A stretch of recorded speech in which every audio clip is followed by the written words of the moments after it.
Hello बच्चों, नमस्कार। कैसे हैं आप सब लोग? उम्मीद है शानदार, जिंदाबाद, जबरदस्त होंगे। बच्चों, रेलवे ग्रुप डी की भर्ती बहुत नज़दीक है और वो बच्चे इसमें उम्मीद करते हैं कि जिनको हाइट की समस्या होती है या जिनका कहीं और नंबर नहीं आ रहा होता है, वो लोग भी ये उम्मीद करते हैं कि शायद मैं उसमें नहीं आया तो इसमें आ जाऊँगा, कि इसमें वैकेंसी ज़्यादा अच्छी होती हैं, काफ़ी अच्छा, काफ़ी बड़ा नंबर होता है।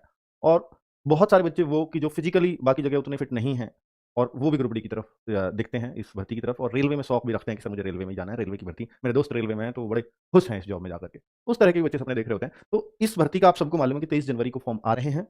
तो जब 23 जनवरी को फॉर्म आ रहे हैं तो बच्चे, ज़ाहिर-सी बात है कि इस समय वो सही समय है कि जब आप अपने आप को एक्टिवेट कर दें या इस भर्ती के लिए खुद को झोंक दें। वो अब टाइम आ चुका है। आप ये सोचें कि सर अभी एग्ज़ाम डेट नहीं है, तो जब एग्ज़ाम डेट होगी तब आपके पास सिर्फ़ 1 महीना होगा, डेढ़ महीना होगा, 2 महीना होगा। जैसे आप देखें रेलवे कांस्टेबल की एग्ज़ाम डेट नहीं है और एग्ज़ाम होना मार्च में है। वो एक्सपेक्टेड है और अभी तक एग्ज़ाम डेट नहीं है। अगर वो फरवरी में आएगी, मार्च में एग्ज़ाम होगा तो कैसे कोई तैयारी करेगा?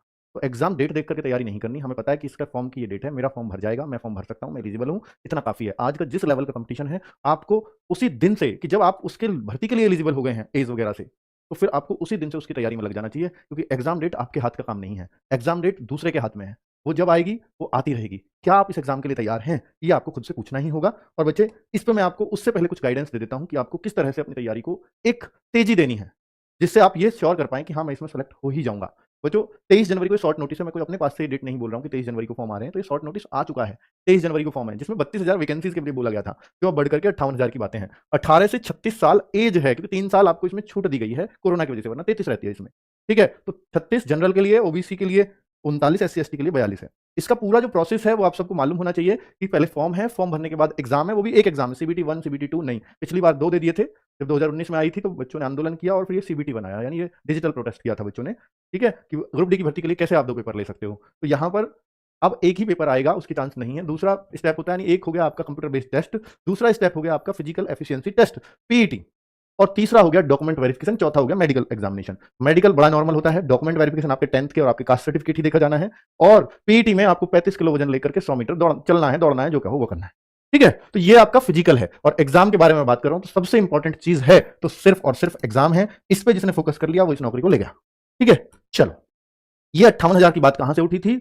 हालांकि उठी इससे पहले गई थी, क्योंकि एक ऑफिशियल नोटिस था या अनऑफिशियल था, जैसा भी था, वो इंटरनल नोटिस था, उसके बिहाफ पे छपा या वो इसके बिहाफ पे छपा, वो अलग बात है, क्योंकि वो इससे पहले आ गया था। बट ये एम्प्लॉयमेंट न्यूज़, जिस पे सबसे ज़्यादा बच्चे भरोसा करते हैं, ये उसमें छपा था।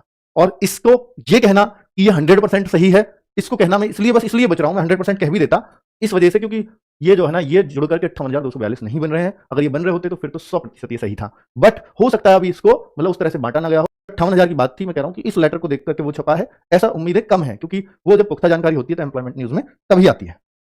अब आपको ये पता होना चाहिए, हालांकि उस पे मैं पूरा फुल डिटेल में वीडियो पहले ही कर चुका हूं, तो इसलिए उस बारे में बहुत ज्यादा नहीं बताऊंगा। आज जिस बारे में बात करने आया हूं सिर्फ उतनी ही बातें करूंगा। और ये आपको मालूम है कि एग्जाम में क्या क्या आता है, एक बार और देख लेते हैं। 90 मिनट का पेपर होता है, 100 क्वेश्चन आते हैं। 100 क्वेश्चन को कैसे कैसे बांटा गया? 25 question science, 25 mathematics, 30 question reasoning और 20 question GK and current affairs. Current affairs अलग से लिखा है, तो जाहिर सी बात है करंट अफेयर्स का रोल थोड़ा सा सामान्य एग्जाम से ज्यादा होगा। और ये आप मान लीजिए कि ये 3 सब्जेक्ट आप जहां के लिए भी, जिसके लिए पढ़ते हैं, वो सारे इसमें भी काम आएंगे। एक ही सब्जेक्ट ऐसा है जो विशेष पढ़ना पड़ेगा आपको, हालांकि आपने जनरल साइंस पढ़ रखी है और यहाँ लिखा भी जनरल साइंस ही है। जब आप इसका सिलेबस भी देखते हैं जनरल साइंस का, तो वहां साफ साफ लिखा होता है कि 10th तक का सीबीएसई पैटर्न आपको पढ़ना है।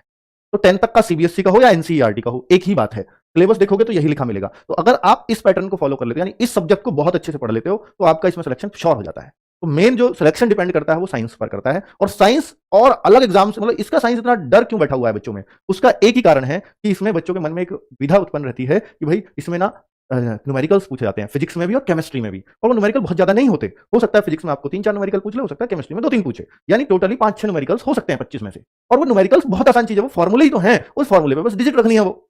बट वो फॉर्मूले ही याद करने में दिक्कत होती है बच्चों को। उसको कैसे समझा जाए, वो साइंस कौन सी है जिससे इसका विशेष पहचान बनती है ग्रुप डी की, इसके लिए आप आरडब्ल्यू पे भरोसा रखें। आपको साइंस में तकलीफ नहीं होने देंगे, ये मेरी जिम्मेदारी है। ठीक है?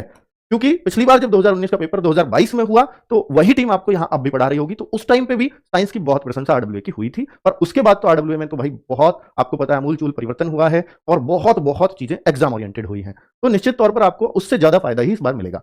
ठीक है? अब मैं आपको कुछ क्वेश्चंस ले लेता हूं। तो रेलवे में पदों की संख्या, तो इसमें अब आपको डाउट नहीं होना चाहिए कि 32,000 आएंगे, 32,000 से बढ़ के आएंगे। तो आएंगे 32,000 से बढ़ के, वो 58 हो, 60 हो, 70, 75 तक की भी बात कुछ लोग करते हैं कि ग्रुप डी में अंत तक जब ये भर्ती होगी तो 75,000 पद होंगे।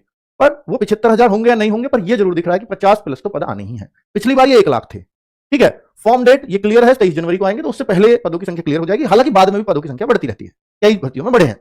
एग्जाम के लिए समय कितना मिल जाएगा? तो ये मैं पहले ही कह चुका हूं कि भाई अगर आप रेलवे की तैयारी कर रहे हैं ग्रुप डी की, तो आप ये मान लो कि रेलवे के पास जो समय खाली है वो जुलाई के बाद ही है, तो ये जुलाई के बाद ही होगा, तो आप एक्सपेक्टेड मंथ जुलाई मान सकते हैं।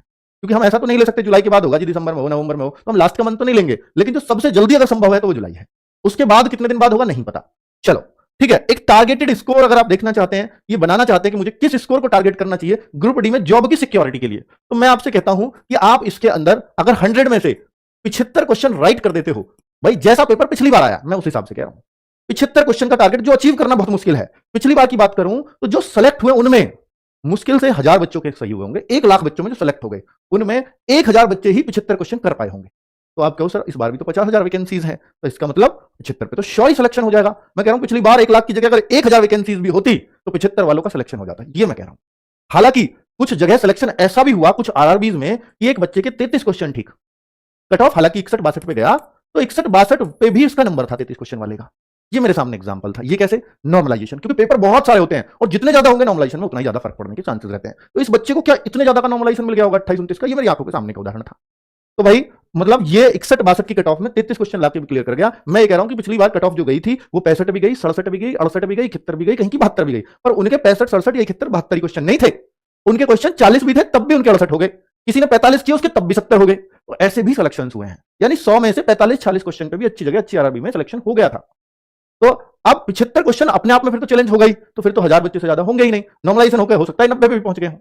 ठीक है, तो इसलिए भाई जो टारगेट स्कोर है, टारगेट तो हम सेफ स्कोर को कहते हैं ना, कि अपने दिमाग में एक माइंडसेट में बना के तो चलोगे मैं 75 के नंबर को कैसे अचीव कर सकता हूं, कि मुझे किस किस में कितना कितना करना है।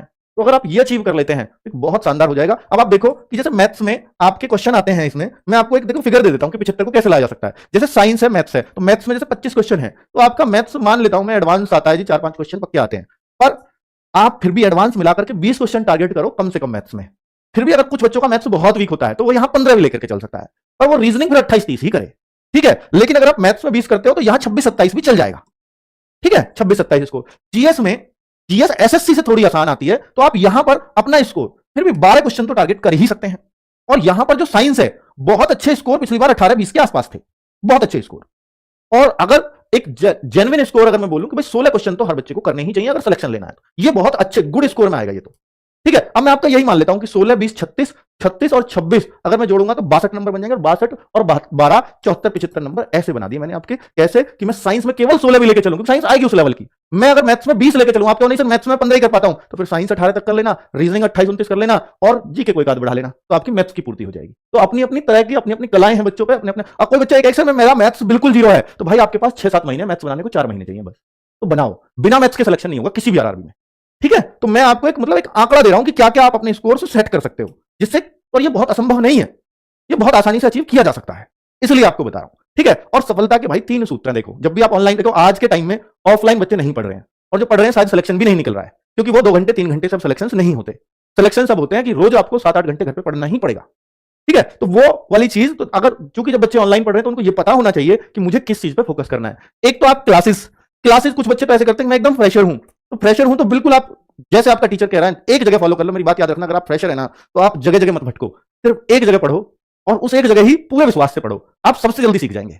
और एक बच्चा जगह जगह से पढ़ता है, मैंने वो चैप्टर वहां से करा, वो चैप्टर वहां से करा, वो नहीं कर पाएगा उतना बढ़िया अगर फ्रेशर हो। लेकिन अगर आप पहले से पढ़ रहे हैं तो फिर उन कोशिश करिए कि उन चैप्टर्स की ही क्लास देखूं जो मेरे वीक है, तो क्लासेस को आप ऐसे टारगेट करिए। फ्रेशर बच्चे को एक अगर किसी बैच से भी वो जुड़ जाए तो उसके लिए बेस्ट होता है, क्योंकि बैच में टीचर फालतू की बातें नहीं करेगा। यूट्यूब पे आपको बहुत फालतू की बातें मिल जाएंगी, बैच में वो सिर्फ कंटेंट रिलेटेड करेगा, लेकिन उससे पहले रिसर्च करो कि कौन वास्तव में बैचेज अच्छे कंप्लीट कराते हैं। ठीक है, अगर आप आरडब्ल्यू पे भरोसा करते हो तो मैं आपको विश्वास दिलाता हूं कि वो भरोसे पे आप आरडब्ल्यू को दुगना